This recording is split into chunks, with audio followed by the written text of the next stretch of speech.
this anime has come full circle. Imagine getting isekai into the world, just like this party that you guys just saw. You know, the main hero was in the middle. He's got his golems to his left, and his mage to the right, the sword master, and you know, and they're witnessing this battle. They just were confronted by, like the anime suggests, the last boss. So here they get two bosses, the Demon Lord and Lufus Mafal. Pretty much end game bosses, just like classical solo leveling. You know, he goes into the dungeon and meets pretty much the creator of the fucking dungeon and slash the last boss. Oh, guys, what can I say? What can I say? This dude and his party, the hero that was summoned. Let me show you guys again. This guy right here with his brand new party. So here, see, they're like, what on earth is happening here? They are in shock. They are in agony.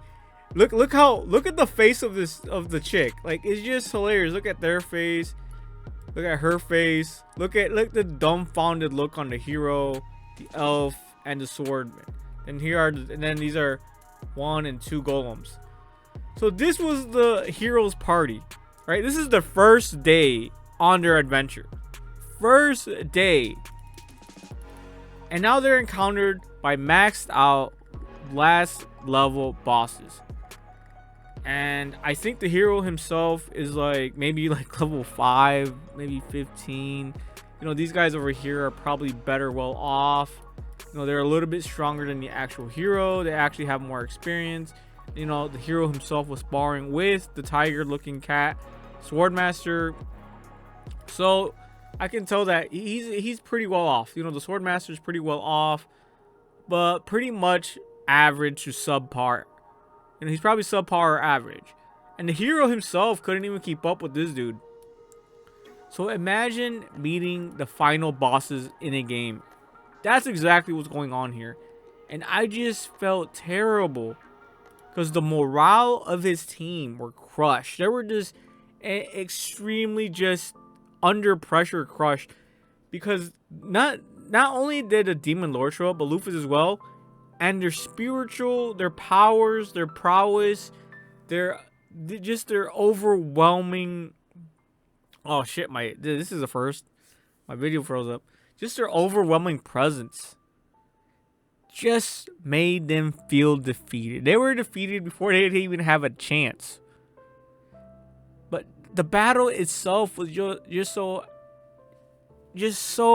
magnanimous. I don't even know how to say it. It was just so incredibly amazing. And then the OST. Can we talk about the OST as well? They had like some hard rock, metal, death metal in here. It was just so brilliantly done. But like I said, I really did feel bad for the hero's party, because they know they don't stand a chance. They know that, you know, they really can't do anything. They felt extremely helpless. There was nothing they could actually do other than look, spectate, and then just fall into their dark hole of dread. So you can see here, even Mafal is struggling with the Demon Lord. Then you can just see here the hero, just all they can do is just, you know, go in the fetal position. Go in the fetal position and just pray. Here I want to show you guys how dreaded they were. All right, so the fight itself, I won't do it any justice in just explaining it, but look at her face, bro. Defeated, morale just gone, no hope, no chance, no nothing. You can just see in her eyes she has no life in her. No life. Her spirit was broken, like mind, body, and soul, just all broken. She has no hope at all. Then let me see. Yeah, like the fight was just amazing. Like, guys, holy moly, it was like One Punch Man all over again. Season 1.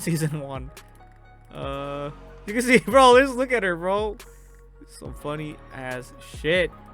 Then the rest, and then the hero himself, I actually got to give credit where credit's due. The hero himself, he was surprisingly cool, calm, and collected. You know, he didn't really look like it really fazed him. You know, someone from Japan. I'm sure he's seen a lot of fantasy animes. He probably was he was a gamer. You know, he probably knew the genre. He knew the genre. So he probably wasn't phased. He's like, damn, I'm pretty sure I'm not gonna die from this. You know, I'm still technically the hero, and if what the demon lord is saying is true, they have to go through the goddess scenario. You know, the scenario is the hero levels up with his party and either teams up with Luffy or defeats Luffy and the demon king. And from what we hear, the hero grows in XP. He probably has an XP booster that can boost him up to like max out faster and in record time. So I'm pretty sure the hero was able to stay cool, calm, and collected because he knows how the genre plays out in isekais. You know, if I were to get isekai and I met the last boss, I'd be like, all right, I should be fine because, you know, I've been isekai. There's rules to all this. Yeah, you can see them. They're just defeated again. Oh my god, bro. Yup. See, he's really cool, calm, and collected, and I gotta give it to him. You know, he really stayed stoic till the end. You gotta give credit where credit's due. But yeah, probably the best episode in the season. This is episode 11 of A Wild Last Boss Has Appeared.